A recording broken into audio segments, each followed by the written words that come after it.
ওই পাশ থেকে একজন আসলো, দোকানের সামনে একজন, এরা সবাই সেম ড্রেস আপে থাকে।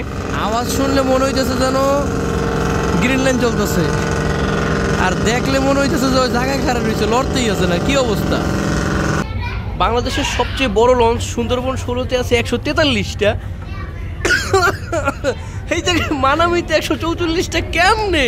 আর পূর্ণিমার রাত্রে লঞ্চ ভ্রমণ মানেই এক অন্যরকম অনুভূতি। আসসালামু আলাইকুম বন্ধুরা, টিএসএলবি পয়েন্ট ইউটিউব চ্যানেল এবং ফেসবুক পেজের পক্ষ থেকে সকলকে সাদর সম্ভাষণ জানিয়ে শুরু করছি মানামি লঞ্চে বরিশাল টু ঢাকা ভ্রমণের ভিডিও। আজকে বরিশাল থেকে ঢাকার উদ্দেশ্যে যাচ্ছে মোট 4টি লঞ্চ। তার মধ্যে প্রথম ট্রিপে থাকছে পারাবত 18। আরে বাপরে, এই লঞ্চটা কতখানি লম্বা রে ভাই!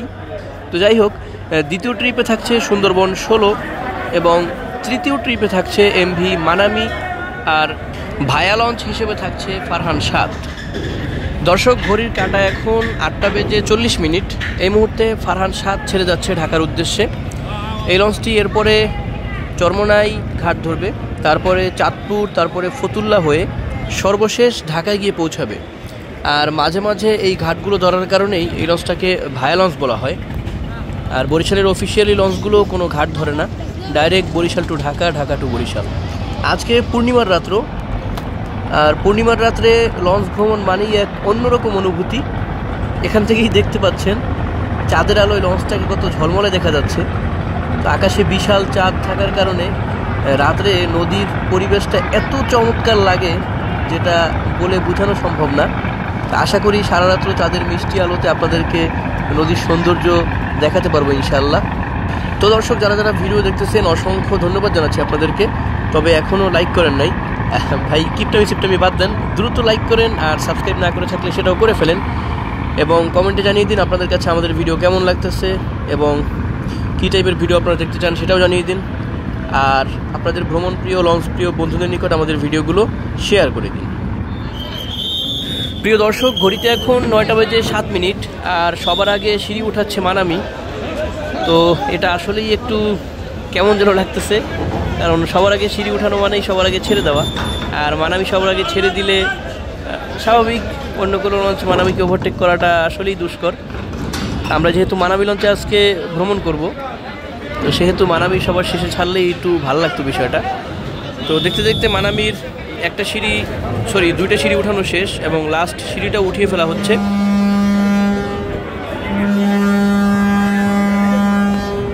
ছেড়ে দেওয়ার জন্য লঞ্চ একদম প্রস্তুত। তো এখন আর দাঁড়িয়ে থাকা যাচ্ছে না, যাই লঞ্চে উঠে পড়ি। বারবার হর্ন দিচ্ছে।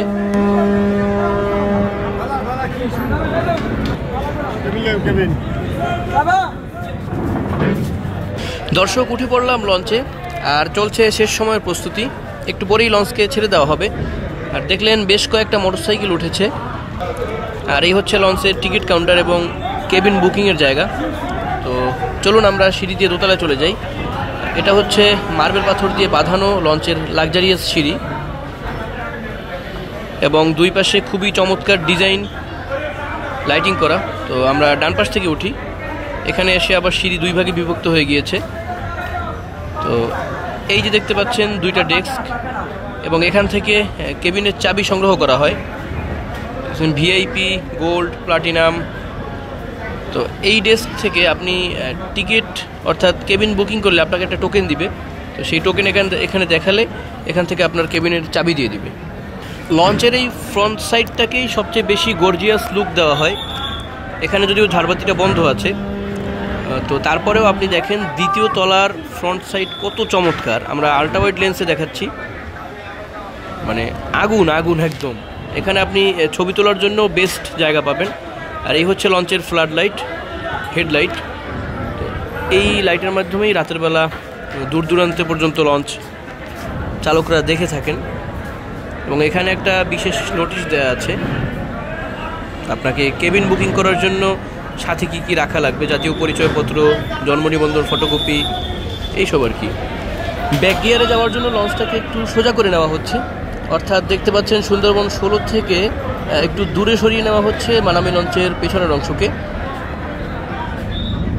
দর্শক, এই মুহূর্তে খুব দ্রুত গতিতে ব্যাক গিয়ারে যাচ্ছে এমভি মানামি, এবং এখন ঘড়ির কাঁটায় 9:15 বাজে।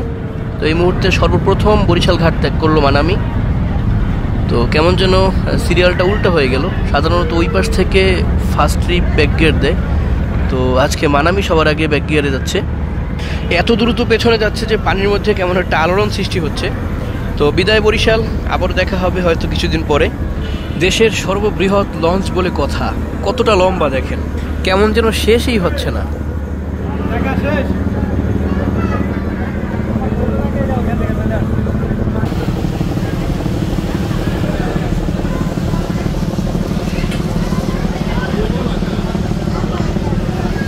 দর্শক, সুন্দরবন 16 কিন্তু তার বডি সোজা করে নিচ্ছে, অর্থাৎ কিছুক্ষণের মধ্যেই সে ব্যাক গিয়ারে যাবে।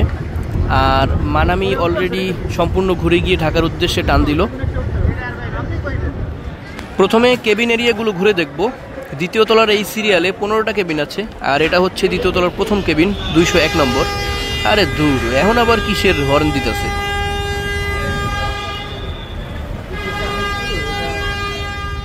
মানামি লঞ্চের সিলিংয়ে এই যে বাতি দেখতে পাচ্ছেন, এরকম বাতি প্রত্যেকটা গলিতে এবং লঞ্চের প্রায় সব জায়গায় লাগানো আছে। তো এটা হচ্ছে ওয়ার্নিং ইন্ডিকেটর লাইট। তো যে কোনো বিপদ সংকেত অথবা জরুরি কোনো সমস্যার দেখা দিলে এগুলোকে একযোগে জ্বালিয়ে দেওয়া হবে এবং সম্পূর্ণ লঞ্চে একযোগে ওয়ার্নিং পেয়ে যাবে সমস্ত যাত্রীরা। এবং ডিজিটাল সিকিউরিটি হিসেবে সম্পূর্ণ লঞ্চেই সিসি ক্যামেরা লাগানো আছে। আরে পিচ্চি কি জানি কইতেছে। এদিকে লেখা আছে মসজিদ, তৃতীয় তলায় সোফার পেছনে। নিয়ন আলোতে কেবিন করিডোরের ভাবই আলাদা। আমরা চলে আসলাম মাঝখানের গলিতে। এখানে একটা মাইক্রোওয়েভ ওভেন রয়েছে খাবার দাবার গরম করার জন্য। এখন আসলাম ভিআইপি জোনের সামনে। দেখতেছেন ভিআইপি জোনের গেট। এখানে ভিতরে কয়েকটা ভিআইপি কেবিন আছে এবং লঞ্চের একটা বিশেষ প্লেস হচ্ছে এই ভিআইপি জোন। আর এটা হচ্ছে দ্বিতীয় তলার ভিআইপি জোন বরাবর মাঝখানে আর একটা করিডোর।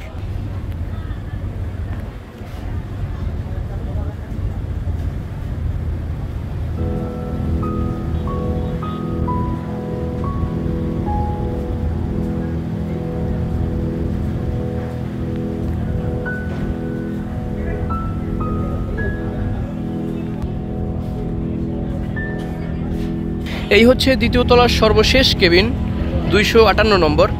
অর্থাৎ দ্বিতীয় তলায় মোট কেবিন রয়েছে 58টি। আর এই হচ্ছে ইলেকট্রিক ফিল্টার। লঞ্চের বিভিন্ন জায়গায় এরকম ফিল্টার লাগানো আছে যেখান থেকে আপনারা বিশুদ্ধ পানি পান করতে পারবেন।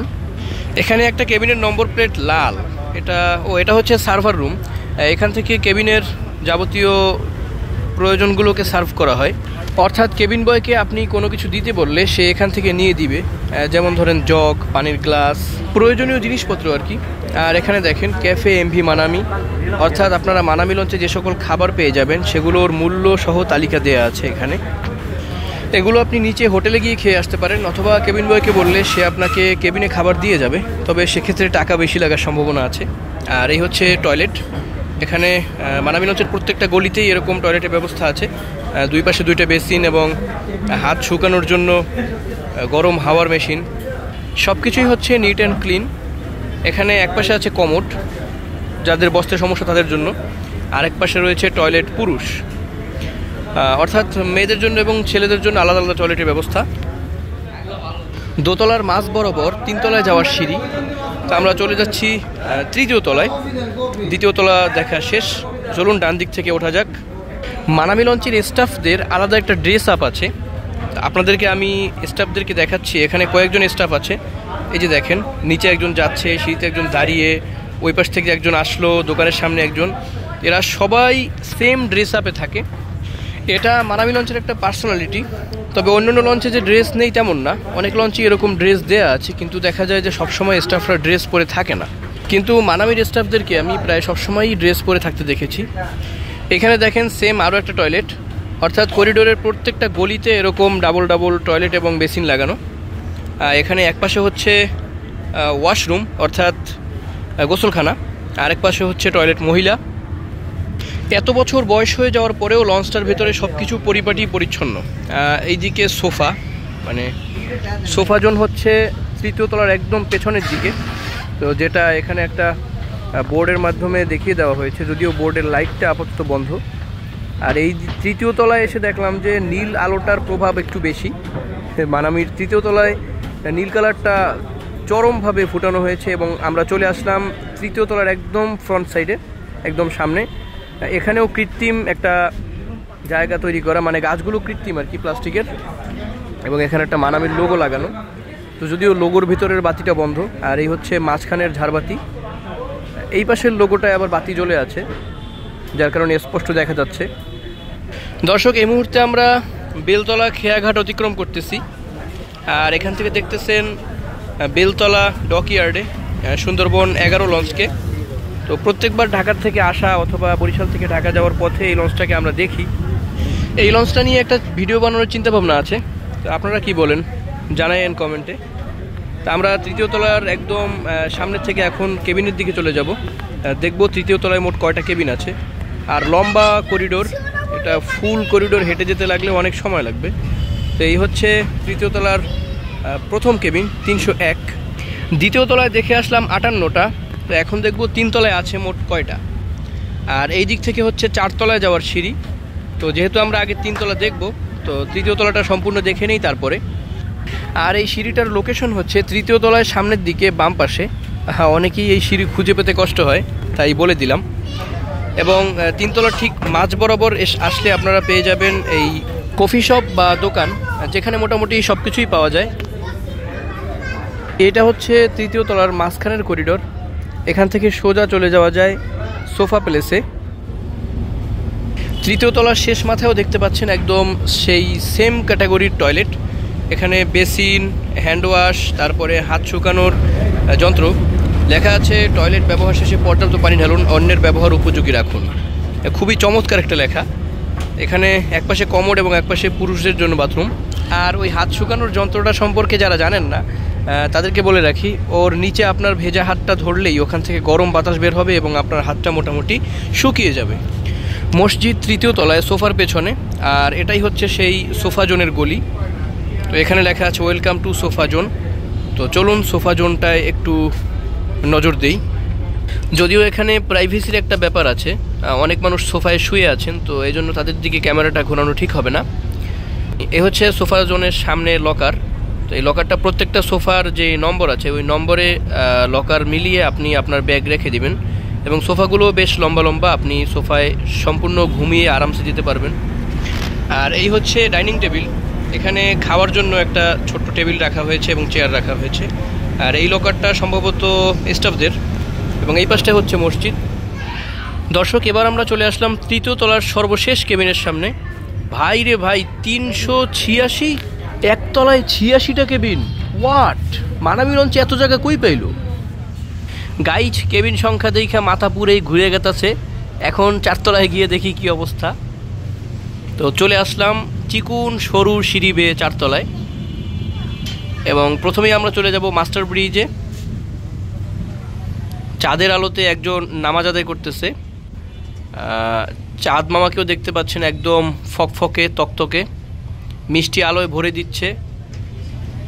এখানে লেখা আছে মেসার্স সালাম শিপিং লাইন্স লিমিটেড। এটা হচ্ছে মানামি লঞ্চের লাইসেন্সের নাম। আর এই দিকটাই হচ্ছে মাস্টার ব্রিজের ড্রাইভিং রুম। তো যদিও জায়গাটা খুবই অন্ধকার, তাই ভিতরে কিছুই দেখাতে পারছি না এবং ভিতরে অনেক যাত্রী আছে। তো চলুন আমরা কেবিনের দিকে ফোকাস দিই। তবে যা বুঝতে পারলাম, 4 তলায় কোনো কোম্পানি কেবিন নাই, সবগুলোই হচ্ছে স্টাফ কেবিন। এগুলো মাস্টার, ড্রাইভার এবং বিভিন্ন স্টাফদের কেবিন হচ্ছে এখানে। ছাদ খোলা আছে, আমরা ছাদে প্রবেশ করতেছি এবং মোট দ্বিতীয় এবং তৃতীয় তলার কেবিনের হিসাব করলে 144। হোয়াট! যে জায়গায় বাংলাদেশের সবচেয়ে বড় লঞ্চ সুন্দরবন 16-তে আছে 143টা, এই জায়গায় মানামিতে 144টা কেমনে? ভাই আমি আমার মাথায় যেটা ঢুকতেছে আর কি আপনাদেরকে বুঝাই, সেটা হইলো সুন্দরবন 16 লঞ্চ অনেক বড় এবং তার কেবিনগুলোরে বেশি লাক্সারিয়াস করছে, অনেক স্পেস নিয়ে বড় বড় করে কেবিন বানাইছে, যার কারণে তার কেবিন সংখ্যা কম। আর মানামিতে একটু সংক্ষেপের ভিতরে চেষ্টা করছে সব কিছু সাজায় গুছায় বানানোর। এই হিসেবে মানামিতে কেবিন অনেক বেশি ঢুকাইতে পারছে। প্লাস সুন্দরবন 16-তে দেখবেন যে দ্বিতীয় তলায় কেবিন স্পেস অনেকটা কম, পিছনের ডেক অনেক বড়, কিন্তু মানামিতে পেছনের ডেক একদম ছোট, দ্বিতীয় তলায়ও সে 58টা কেবিন ঢুকাইছে, বুঝতে পারতেছেন? অথচ সুন্দরবন 16-তে দ্বিতীয় তলায় কেবিন হচ্ছে 31টা। তো এইখানে হচ্ছে গেম চেঞ্জ। দর্শক, কেবিন নিয়ে বকবক করতে করতে চলে আসলাম লঞ্চের ছাদের একদম পেছনে। দেখতে পাচ্ছেন ইঞ্জিন সাইলেন্সারের আওয়াজ, আওয়াজ কি আর দেখা যায়, আওয়াজ শুনতে পাচ্ছেন।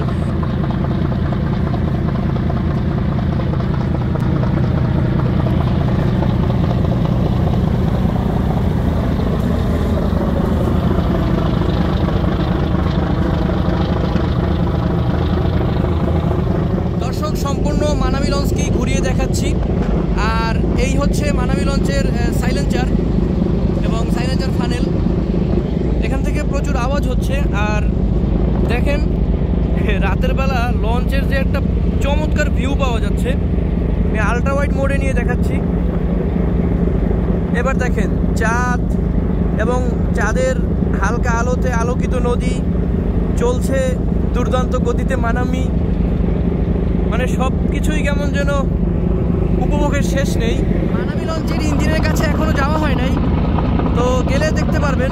যেহেতু মানামি লঞ্চের দুইটা ইঞ্জিন আলাদা আলাদা মডেলের, সেই কারণে উভয় ইঞ্জিনের আওয়াজেও অনেকটা ডিফারেন্ট, পার্থক্য পাবেন আপনারা। যারা চলাফেরা করেছেন, খেয়াল করেছেন, তারা অবশ্যই বুঝতে পারবেন।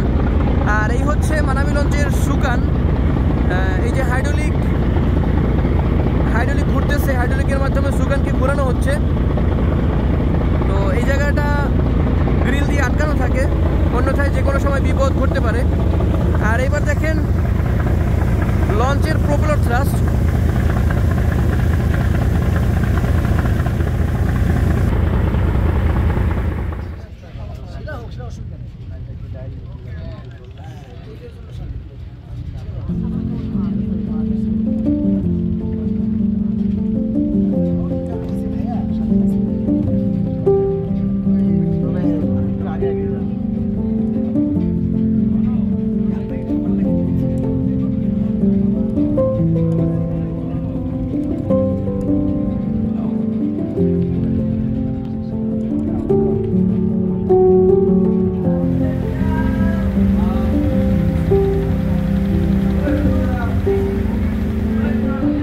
দর্শক, চলে আসলাম একদম নিচতলায়। আর প্রবেশ পথেই দেখতে পাচ্ছেন লঞ্চের বেসিক তথ্যগুলো এখানে লেখা আছে। মালিকের নাম, রেজিস্ট্রেশন নম্বর, সার্ভের মেয়াদ, মাস্টারের নাম, এবং এই পাশে লেখা আছে নিরাপত্তার যত সরঞ্জাম সেগুলোর তথ্য। আর এটা হচ্ছে সরকার নির্ধারিত ভাড়ার তালিকা। এটা হচ্ছে মানামি লঞ্চের নিচতলার ডেক। সম্পূর্ণ ডেকে ফ্যান চলতেছে এবং মোবাইল চার্জিং ও যাবতীয় সুবিধা এখানে আছে। লঞ্চে প্রবেশ করেই ডান পাশে হচ্ছে এই রুম। এখানে শিশুকে খাওয়ানো এবং মহিলাদের ড্রেসিংয়ের ব্যবস্থা খুবই অসাধারণ। তো চলুন ডেক স্পেসটা একটু ঘুরে দেখা যাক। সুবিশাল ডেকে হাঁটতেছি যেন ফুরাচ্ছেই না। আর যাত্রীও হয়েছে বেশ পরিমাণে। নিচতলায় ডেক শ্রেণীর জন্য বেসিনের ব্যবস্থা করা হয়েছে, যেটা সাধারণত খুব কমই দেখা যায়, যার কারণে একটু হাত ধোয়া, একটা প্লেট ধোয়ার জন্য সেই পেছনে যেতে হয় না, শর্টকাটে এখানেই সেরে ফেলা যায়। খুবই চমৎকার। আর এই হচ্ছে সিঁড়ির নিচের দোকান। এখানে যাবতীয় পান থেকে শুরু করে কোল্ড ড্রিঙ্কস পর্যন্ত, আইসক্রিম পর্যন্ত সব কিছুই পাওয়া যায়। পাশেই হচ্ছে চায়ের ক্যান্টিন। আর দোকানের উপরে এই জায়গায় দেখেন একটা লেখা যে আপনার কোনো অভিযোগ থাকলে সুপারভাইজারকে অবহিত করুন। এটা শুধু এখানেই নয়, লঞ্চের বিভিন্ন জায়গায় লাগানো আছে।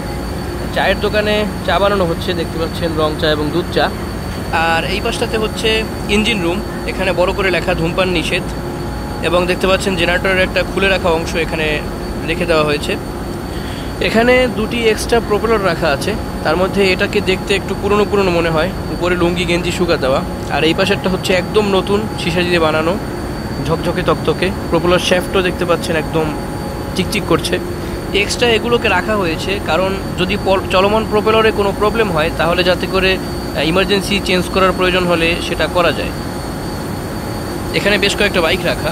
আর ইঞ্জিন রুমের গ্রিলের উপর দিয়ে আবার পাতলা নেটের আবরণ দেওয়া, যার কারণে এখান থেকে ইঞ্জিন দেখাটাও দুষ্কর। আমাদেরকে ইঞ্জিন রুমের গেটে গিয়ে ইঞ্জিন দেখতে হবে। তার আগে চলে আসলাম হোটেলের সামনে। ভেতরে খাওয়া দাওয়া চলতেছে। এটাই হচ্ছে মানামি লঞ্চের হোটেল, খাবার হোটেল। তো চলুন আগে ইঞ্জিন রুমে চলে যাই।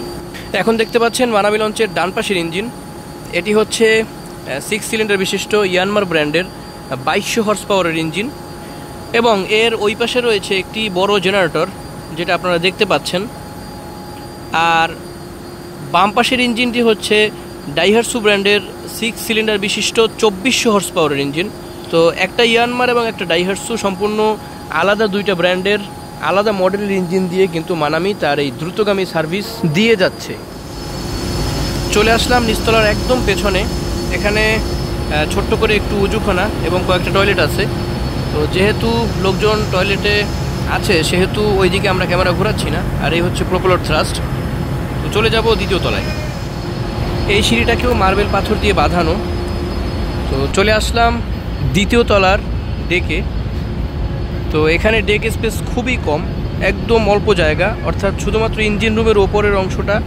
এই জায়গাটা যেহেতু নিচে ইঞ্জিন রুম, যার কারণে প্রচণ্ড আওয়াজ এবং গরম হয়, এজন্য শুধু এই জায়গাটাকে ডেক শ্রেণী বানানো হয়েছে। আর একদম ইঞ্জিন বরাবর উপরে তো এখানে চৌকির ব্যবস্থা করা আছে, যাতে করে ফ্লোর অনেক গরম হয়ে গেলেও উপরে কাঠের ইসের কারণে গরম কম টের পাওয়া যায়। তো আগেই বলেছিলাম যে মানামি লঞ্চে দ্বিতীয় তলার ডেক স্পেস খুবই কম, কারণ দ্বিতীয় তলায় সামনে কেবিন বেশি বানানো হয়েছে। আর এই হচ্ছে পেছনে, মানে দ্বিতীয় তলার পেছনে টয়লেট এবং অজুখানা। আর এখানে দুই পাশ থেকে দুটি সুকান শেফট উঠে গিয়েছে তৃতীয় তলার ছাদ পর্যন্ত, এবং সেখানে গিয়ে হাইড্রোলিকের সাথে সংযুক্ত হয়েছে। এই যে একটা সুকান শেফট। এবারে চলে যাব তৃতীয় তলায়। এই হচ্ছে তৃতীয় তলার সিঁড়ি, এটা একটু সরু। তো চলে আসলাম তৃতীয় তলায়। এখানে তেমন কোনো ডেক স্পেস নেই বললেই চলে, অল্প 2-4 জন ঘুমানোর মতো জায়গা আছে। আর এই হচ্ছে মসজিদের দরজা। মসজিদের ভিতরে 2-1 জন শুয়ে আছে, 2-1 জন নামাজ পড়তেছে। তবে আমার মতে এই মসজিদটাকে আরেকটু উন্নত করতে পারতো। এখানে দেখতেছেন মসজিদের ভেতর থেকেই কিন্তু সাইলেন্সার উপরে নেওয়া হয়েছে, তো যার কারণে এই জায়গাটা খুবই গরম হবে। আর লেখা আছে নামাজের স্থানে ঘুমানো নিষেধ, কিন্তু কিসের নিষেধাজ্ঞা? 2-1 জন অলরেডি ঘুমিয়ে আছে এখানে। তবে পাশেই বড় করে অজুখানা এবং টয়লেটের ব্যবস্থা করা হয়েছে, ঠিক আছে, এটা সুন্দর। তবে মসজিদে একটু এসির ব্যবস্থা করে দিলে ভালো হতো, যেমনটা অনেক লঞ্চেই দেখা যায়।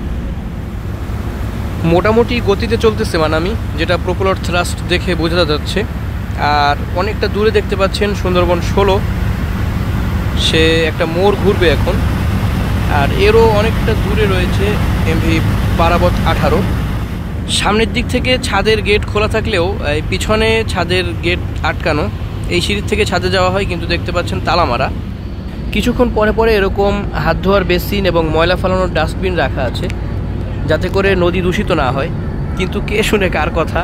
লোকজন খাওয়া দাওয়ার পরে আবর্জনা ময়লাগুলো নদীতেই পাক্কান মারে। আকাশে হালকা হালকা মেঘের দেখা পাচ্ছি, এবং নদীতে দেখতে পাচ্ছেন মাছ ধরার ছোট্ট নৌকা। এদিক থেকে বড়সড় গ্যাসের জাহাজ যাচ্ছে মংলা বন্দরের দিকে, এবং এই জাহাজটিতে বিশাল বিশাল 2টি গ্যাস সিলিন্ডার আছে। আর দেখেন কিছুক্ষণের মধ্যে আকাশ আরও মেঘলা হয়ে গেল, চাঁদকে ঠিকমতো দেখা যাচ্ছে না। দর্শক, 15-20 মিনিটের ভিতরে কিন্তু আকাশ একদম মেঘে ছেয়ে গেল, আরও অন্ধকার নেমে এসেছে। আকাশ যেমন মেঘে ছেয়ে গেল, আমার মনটাও তেমন মেঘাচ্ছন্ন হয়ে গেল, কারণ চাঁদ না থাকলে কেমন যেন আর ভাল লাগে না। আরও একটি জাহাজ ধীরে ধীরে এগিয়ে যাচ্ছে মংলা বন্দরের দিকে। কালীগঞ্জ চ্যানেলের শেষ মাথায় আছি আমরা, সামনেই বিশাল মেঘনা নদী।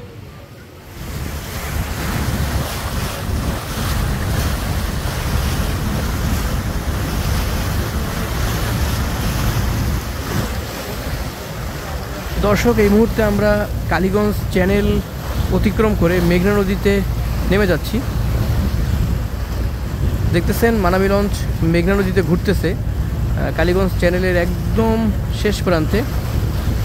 অলরেডি মেঘনায় আমরা নেমে গিয়েছি।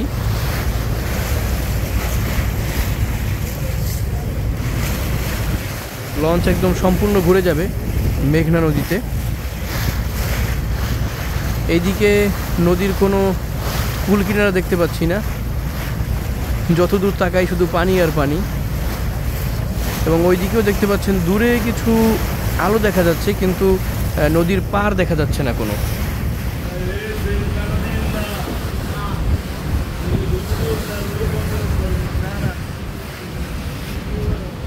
দর্শক, নদী ভালোই উত্তাল,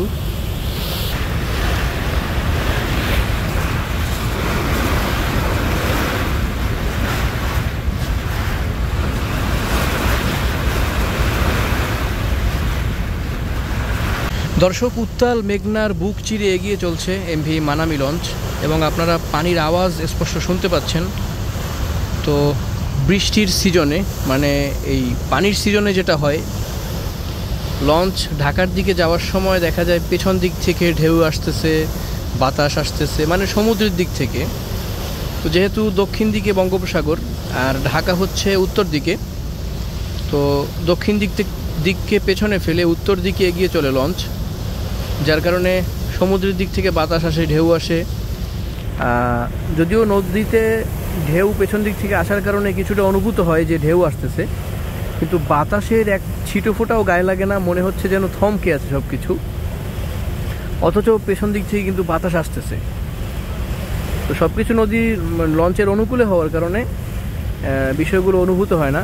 অথচ আবার যদি ঢাকা থেকে দক্ষিণাঞ্চলের দিকে যান, অর্থাৎ উত্তর দিককে পেছনে ফেলে দক্ষিণ দিকে এগিয়ে যান, তখন বুঝতে পারবেন যে ঢেউগুলো কত মারাত্মক। আমার চ্যানেলে যে আপলোড হয়েছিল সুন্দরবন 16 লঞ্চে বরিশালে যাওয়া, সেই ভিডিওতে অবশ্যই দেখতে পেয়েছেন যে কত বড় বড় ঢেউ এসে সুন্দরবন লঞ্চের হালের সাথে ধাক্কা খাচ্ছিল। অথচ আজকে সেই ঢেউগুলোর কোনো পাচ্ছি না, খুঁজেই পাচ্ছি না। তো উল্টো এই যে স্রোতটা দেখতে পাচ্ছেন, এগুলো পেছন দিক থেকে আসা ঢেউকে চিরে ফেরে এগিয়ে যাচ্ছে লঞ্চ, যার কারণে এরকম একটু হচ্ছে, পানির হাওয়ার মতো সৃষ্টি হচ্ছে। আর এইদিকে অনেকক্ষণ যাবৎ ক্যামেরা ধরেছিলাম,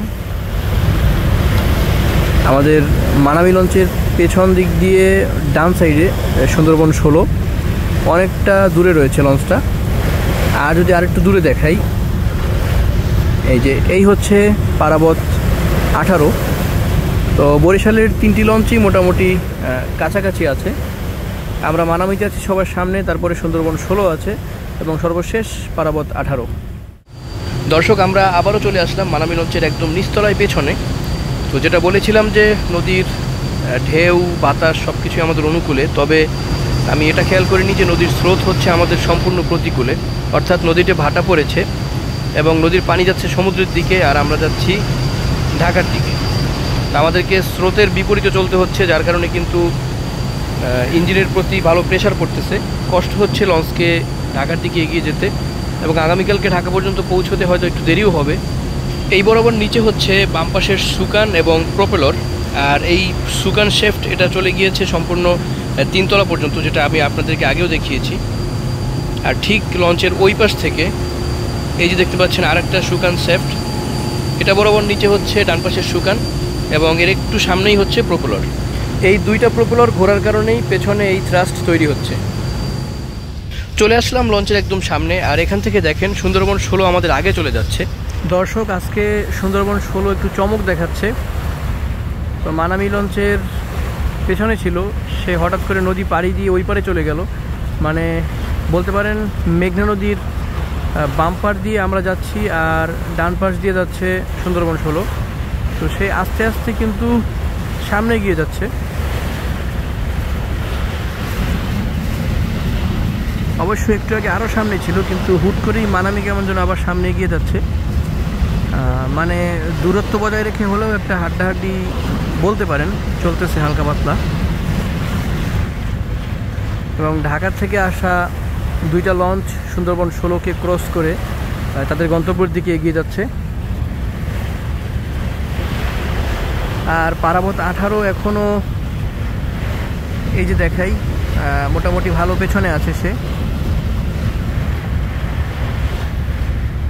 এই পজিশনে চলতেছে লঞ্চগুলো, আর নদীর ঢেউ দেখেন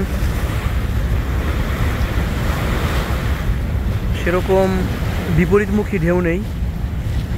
আর এই যে দেখতেছেন পোকার মতো উঠতেছে, এগুলো পানির ছিটা। এগুলো ফ্ল্যাশ বন্ধ করলে দেখা যায় না, কিন্তু ফ্ল্যাশ লাইট জ্বালালে ওই সূর্যের আলোতে যেমন রৌদ্রের উপরে ধূলিকণা দেখা যায় না, জাররা, ওই রকম আর কি। দেখেন আবার ফ্ল্যাশ জ্বালাইলাম, আবার শুরু হয়েছে।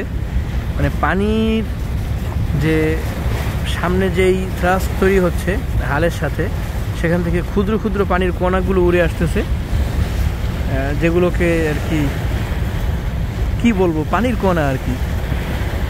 তো ফ্ল্যাশ বন্ধ করলে আবার নাই হয়ে যাবে। দেখেন গায়েব হয়ে গেল।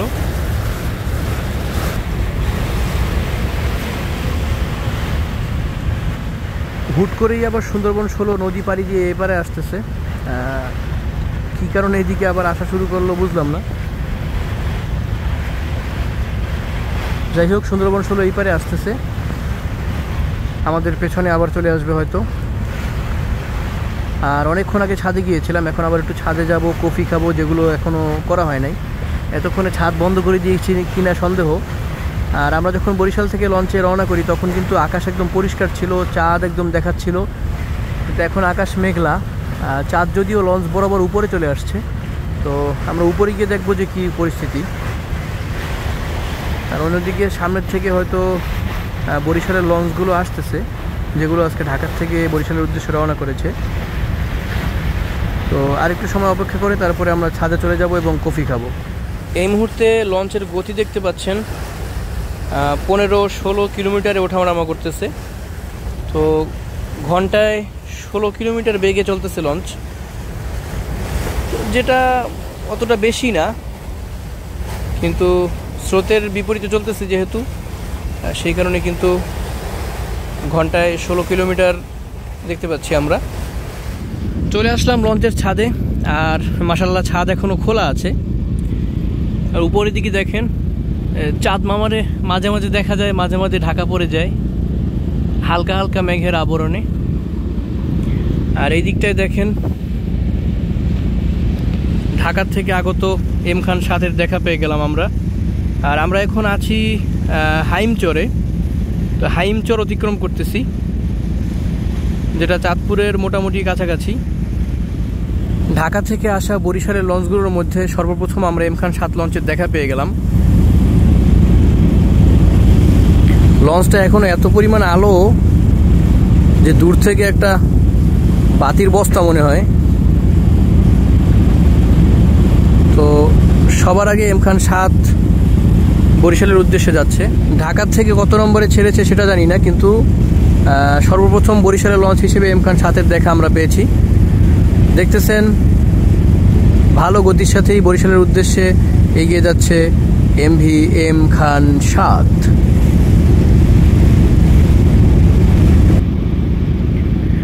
এম খান 7 যেতে না যেতেই আমরা কিন্তু এইদিকে দেখালেই দেখতে পারবেন পারাবত 11-র খুমা দেখতে পাচ্ছি, মানে থতমা মোবারক।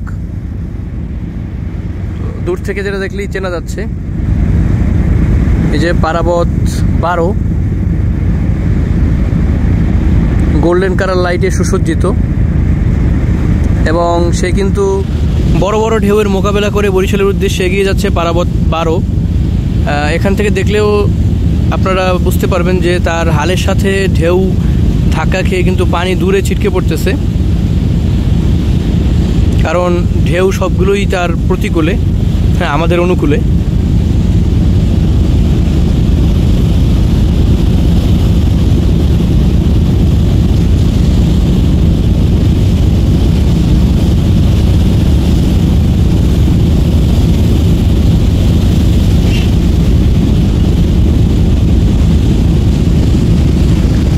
লঞ্চের সাথে সাথে ক্যামেরাকে ঘুরাইলে বোঝায় না যে লঞ্চ কত দ্রুত যাচ্ছে, কিন্তু ক্যামেরাকে স্টিল ধরে রাখলেই বুঝতে পারবেন যে লঞ্চ কত দ্রুত যাইতেছে। এই যে দেখেন পারাবত 12 এবং এম খান 7 মোটামুটি 3-4 মিনিটের দূরত্ব বজায় রেখে এগিয়ে যাচ্ছে বরিশালের দিকে। আর কোনো লঞ্চ আজকে ঢাকার থেকে ছেড়েছে কিনা আমি শিওর জানি না, সম্ভবত এই দুইটা লঞ্চই অফিসিয়াল বরিশালের দিকে এগিয়ে যাচ্ছে। দর্শক, মানামি লঞ্চ উভয় ইঞ্জিনের মাধ্যমে মোট ভালো গতি দিয়ে চলতেছে, ঢাকার উদ্দেশ্যে যাচ্ছে। আর এই যে আমরা ছাদের একদম পিছনের বাম পাশে আছি, আপনাদেরকে যদি বাম পাশের অবস্থাটা দেখাই, এই যে দেখেন এখান থেকে কিন্তু নদীর পার দেখতে পাচ্ছেন আপনারা, আর এটা মেঘনা নদীর পার। তো ঢাকায় যাওয়ার সময় নদীর বাম সাইডে একদম পার ঘেঁষে মানামি লঞ্চ এগিয়ে চলতেছে। দেখতেছেন একদম শস্য ক্ষেত, নদীর পার, বাড়িঘরের আলো সেটাও কিন্তু দেখা যাচ্ছে। তো একটা জিনিস আপনাদেরকে নোটিশ করাই, সেটা হচ্ছে এই যে দুইটা সাইলেন্সার থেকে আওয়াজ বের হচ্ছে, আপনারা যদি খেয়াল করেন দুইটা আওয়াজের মাঝে অনেকটা তারতম্য আছে, তফাৎ আছে। প্রথমে এটা শুনেন।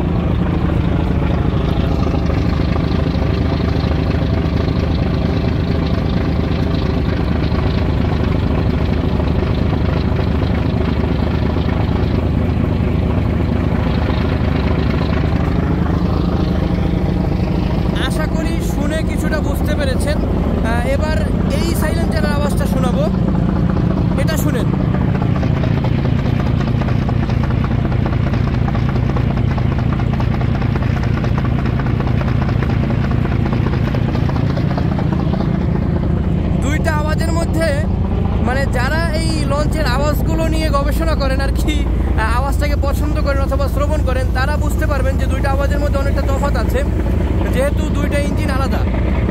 মানাবী লঞ্চের উভয় ইঞ্জিনের মডেল এক না, সিলিন্ডার সংখ্যা সমান, 6 সিলিন্ডার বিশিষ্ট, কিন্তু ইঞ্জিন দুটির মডেল সম্পূর্ণ আলাদা, যেটা আমি আপনাদেরকে দেখিয়েছি। তো যার কারণে কিন্তু ইঞ্জিনের আওয়াজের মধ্যেও অনেকটা তারতম্য রয়েছে। কিন্তু এই জিনিসটা আবার পারাবত 12, পারাবত 11, অ্যাডভেঞ্চার 9 এইসব লঞ্চে উঠলে আপনারা পাবেন না। দেখবেন যে উভয় ইঞ্জিনের সাউন্ড প্রায় সিমিলার টাইপের। তো আপনারা প্রপেলার থ্রাস্ট আগেও দেখেছেন, এর মানে বোঝা যায় যে সুন্দরবন 16 যেমন আমাদের সামনে উঠে যেতে চেয়েছিল, এখন দেখেন কতটা পেছনে, অনেক পেছনে কিন্তু সুন্দরবন 16। তো সেই হিসেবে বুঝতে পারতেছি যে মানাবী লঞ্চ তার গতি অনেকটা বাড়িয়েছে। কিরে, এই মাছ ধরার নৌকাটা এত দ্রুত টানতেছে কেন? ওর স্পিড দেখেন, মাথা নষ্ট, তারপরেও পারতেছে না লঞ্চের সাথে। সম্ভবত মাছ ধরা শেষ, জাল উঠিয়ে নৌকা ভরা মাছ নিয়ে ফিরে যাচ্ছে।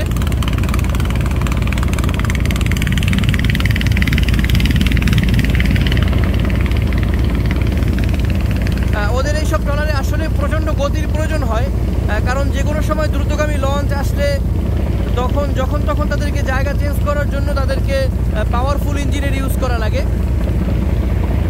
তো পূর্ণিমার রাত হওয়ার কারণে কিন্তু চাঁদনি রাতের যে একটা মজা, পরিবেশটা দেখা, সৌন্দর্য উপভোগ করা, সেটা একদম 100-তে 100 পারতেছি আমি।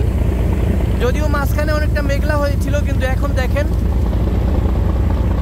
চাঁদ মামা একদম ক্লিয়ার।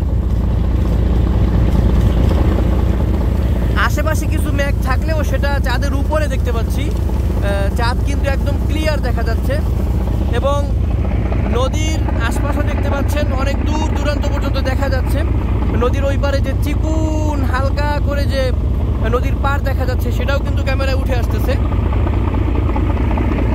তো আমাদের বেশ কিছুটা সামনে কয়েকটা লঞ্চ আছে, তো কতক্ষণে সেগুলোকে ধরতে পারে সেটা হচ্ছে দেখার পালা। যদিও মানাবী তার স্পিড বাড়িয়ে দিয়েছে। তো দর্শক, এতক্ষণ যারা ভিডিও দেখতেছেন অসংখ্য ধন্যবাদ জানাচ্ছি আপনাদেরকে। তবে লাইক না করে থাকলে ভাই কিপটামি সিপটামি বাদ দেন, দ্রুত লাইক করেন। আর চ্যানেলে নতুন হয়ে থাকলে সাবস্ক্রাইব করে বেলওয়ালা আইকন দাবায় দেন। আর কমেন্টে জানায় দেন কী টাইপের ভিডিও আপনারা দেখতে চান। এই যে দেখেন আপনাদেরকে টেকনোলজিও দেখাচ্ছি, তো সেই ভিডিওতে আপনারা জানিয়ে দেন কমেন্ট সেকশনে যে কী টাইপের ভিডিও দেখতে চান এবং কেমন ভিডিওটা হচ্ছে সেটাও আপনাদেরকে কমেন্টে বলে দিন। আর আপনাদের লঞ্চ প্রিয়, ভ্রমণ প্রিয় বন্ধুদের নিকট আমাদের ভিডিওগুলো শেয়ার করে দিয়ে ভিডিওটি দেখতে থাকুন শেষ পর্যন্ত। এই ইঞ্জিনের বক বক সাউন্ডের কারণে আমিও অনেকক্ষণ যাবত বক করতেছি, তো যার কারণে আমার গলাও আর কি আটকে যাইতেছে, কারণ জোরে কথা বলতে হচ্ছে এখানেও দাঁড়িয়ে। একটা কফি দিন তো।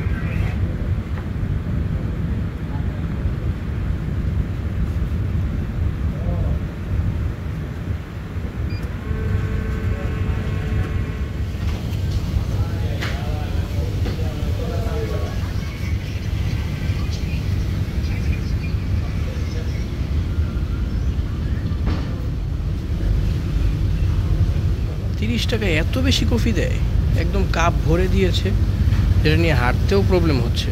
আলট্রা ওয়াইড ক্যামেরায় নিয়ে গেলে মানে পুরো স্পেসটাকে একসাথে দেখা যায় এবং চমৎকার একটা লুকিং মনে হয়। মাঝখান থেকে গেটটা খোলা হয়েছে, কি যে অসাধারণ একটা জায়গা। আর এখানে বসে কফি খাওয়া, ফিল জাস্ট ফিল। এবং সামনে কয়েকটা ছোটো ছোটো লঞ্চ, এগুলোকে ওভারটেক করার চেষ্টা করতেছে মানামি, এবং কিছুক্ষণের মধ্যেই হয়তো এগুলো ওভারটেক হয়ে যাবে। সাইজে ছোট, প্রপেলার থ্রাস্টও কিন্তু কমই দেখা যাচ্ছে, কিন্তু ফডর করতেছে একবারে খুব। এলাকা কাঁপানো আওয়াজ, কিন্তু গতি কম। এটা সম্ভবত উইচে ইঞ্জিন, পুরনো হয়ে গিয়েছে, যার কারণে আওয়াজ বেড়ে গিয়েছে কিন্তু পাওয়ার কমে গিয়েছে। ঢাকা বোরহানউদ্দিন, এটা কি গাজী সালাউদ্দিন নাকি আবার? আচ্ছা, আর একটু সামনে গেলে বুঝতে পারবে, এখন পর্যন্ত নাম প্লেট দেখা যাচ্ছে না।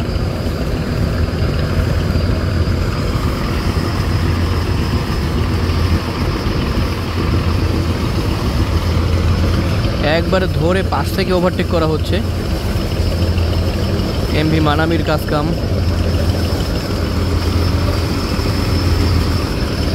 ভেতরে যাত্রীরা সব ঘুমাচ্ছে দেখা যাচ্ছে, একবারে সব লুটায় গেছে গা। যা ভেবেছিলাম। এমভি গাজী সালাউদ্দিন নামক লঞ্চ, বোরহানুদ্দিন থেকে এসেছে, ঢাকার উদ্দেশ্যে যাচ্ছে। ছোট্ট বডি হলেও লঞ্চটার ফিটনেস খুব সুন্দর। আলনি হাল, তারপরে সামনের অংশ মানে সাইজে একদম ছোট্ট বলা যায় না, মাঝারি বলতে পারেন, মাঝারি ছোট আর কি, কিন্তু ফিটনেসওয়ালা আর কি, ভালো ফিটনেসওয়ালা লঞ্চটা। তো এই করুণ পরিস্থিতিতে এখন ইঞ্জিন চেঞ্জ করাটাও অতটা প্রয়োজন নাই, যেমনি চলতেছে চলুক। বিদায় গাজী সাহেব, আপনি পিছনে থেকে যান, আমরা যাচ্ছি ঢাকায়। দর্শক, আমরা চাঁদপুরের কাছাকাছি আছি, আর সামনে যে লঞ্চটাকে দেখতে পাচ্ছেন এটা সম্ভবত ভায়া লঞ্চ ফারহান 7 হবে, এবং ফারহান 7-এর ডান পাশ থেকে একটা ফেরি চাঁদপুরের দিকে এগিয়ে যাচ্ছে। এই যে ফেরিটা, এটা হচ্ছে শরীয়তপুর টু চাঁদপুর। তো শরীয়তপুর থেকে ছেড়েছে এবং এটা চাঁদপুরের হরিণা ফেরিঘাটে যাবে। সামনে থাকা সম্ভবত ফারহান 7, ওটার উইচা ইঞ্জিনের আওয়াজ এতক্ষণ পাচ্ছিলাম, কিন্তু এখন এই পিচ্চিটার ক্যারকিরের আওয়াজের কারণে কিছুই শুনতে পাচ্ছি না। সম্ভবত এই লঞ্চটাতে 2টা বাসের ইঞ্জিন লাগানো আছে। শালা একটু বাচ্চা লঞ্চ আওয়াজের ঠেলায় পুরো নদীর বাপ ঢাকা দিতেছে। আওয়াজ শুনলে মনে হইতেছে যেন গ্রিন লাইন চলতেছে, আর দেখলে মনে হইতেছে যে ওই জায়গায় খারাপ রয়েছে, লড়তেই আছে না। কি অবস্থা, কি রে, হয়তো চলেই না। ও অভিযান 3, যাত্রী তো নিচে অনেক।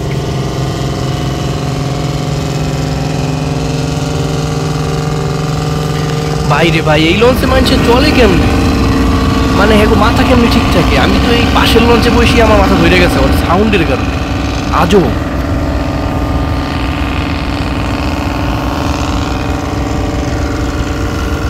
কি একটা অবস্থা, ফাটা কেষ্ট।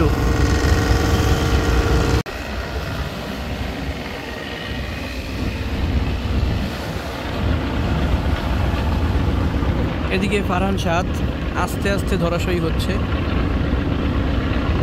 ফারহান 7-এর উইচা ইঞ্জিন প্রচুর আওয়াজ হচ্ছে, কিন্তু ওই আওয়াজের তুলনায় দেখতে গেলে তেমন একটা চলতেছে না।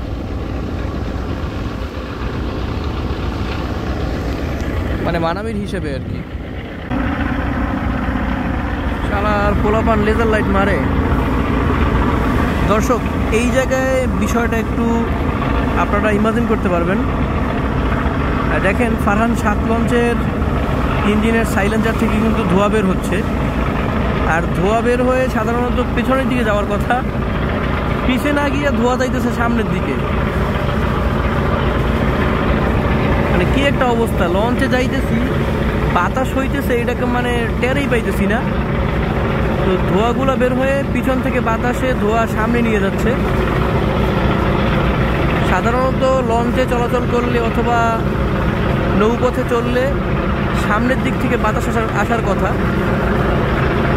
এমনকি নদীতে কোনো বাতাস না থাকলেও যদি লঞ্চ চলে সামনের থেকে বাতাস লাগে, কিন্তু বাতাসের বেগ যদি পেছন থেকে হয় তাইলে আর কিছু করার নাই। মাঝে মধ্যে লঞ্চে বসে ঘামাই যাইতেছে আজকে, কিন্তু বাতাস পাইতেছি না। ঠিক এই কারণে যে পেছন দিক থেকে বাতাস আসতেছে, লঞ্চ যেদিকে যাচ্ছে বাতাসও সেদিকে যাচ্ছে, এমনকি লঞ্চের ধোঁয়াগুলোরও সামনে ঠেলে নিতেছে। ওই সাইলেন্সার বরাবর ছাদের উপরে কেউ দাঁড়াইলে তারও অবশ্যই গরম লাগবে। ঠিক এমন আমাদের মানামি লঞ্চের ধোঁয়াগুলোও কিন্তু এভাবে সামনের দিকে যাচ্ছে। পুরো উল্টো দুনিয়ায় আছি আর কি। তো ধরাশয়ী ফারহান 7 এই মুহূর্তে আস্তে আস্তে করে ফারহান 7কে ওভারটেক করে সামনে এগিয়ে যাচ্ছে গতিরাজ মানামি।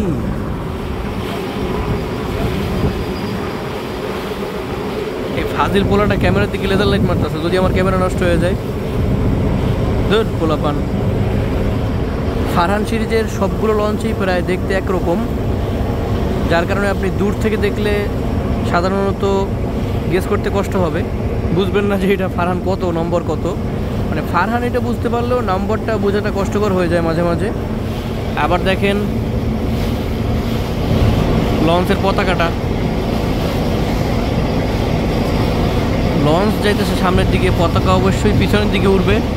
উল্টা লঞ্চের পতাকা কোন দিকে উঠতেছে, মনে হয় যেন লঞ্চ পিছনের দিকে যাইতেছে, মানে লঞ্চটা যে সামনে যাইতেছে বুঝাই দিতেছে না। পতাকা দেখেন, মানে কি একটা পরিস্থিতিতে বললাম। পূর্ণিমার রাতেও ঠিক আছে, সব কিছুই ঠিক আছে, আকাশ ফকফকা, কিন্তু বাতাস উল্টা। প্রিয় দর্শক, ভিডিও অলরেডি 46 মিনিট ক্রস করেছে, আর এই ভিডিও দীর্ঘ করতে পারতেছি না। আমি সবসময় চেষ্টা করি সম্পূর্ণ ভিডিও একসাথে নিয়ে আসার, কিন্তু যদি সম্ভব না হয় তাহলে তো কিছু করার নেই। আর যেহেতু ভ্রমণ করতেছি মানামি লঞ্চে, তো বুঝতেই পারতেছেন ইন্টারেস্টিং বিষয়গুলো একটু বেশিই ঘটবে।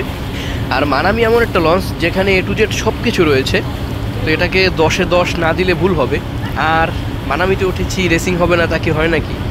অবশ্যই ধামাকাদার রেসিং ভিডিও আসতেছে, যেটা পার্ট 2-তে ইনশাল্লাহ দেখানো হবে। তো এতক্ষণ যারা ভিডিও দেখতেছিলেন অসংখ্য ধন্যবাদ জানাচ্ছি। তবে এখনও যদি লাইক না করে থাকেন ভাই, কিপটামি বাদ দেন, দ্রুত লাইক করেন। আর সাবস্ক্রাইব না করে থাকলে সেটাও করে ফেলেন। আর কমেন্টে জানিয়ে দিন ভিডিওটা কেমন লেগেছে এবং মানামি আপনার কাছে কেমন লাগে সেটাও কমেন্টে জানিয়ে দিবেন।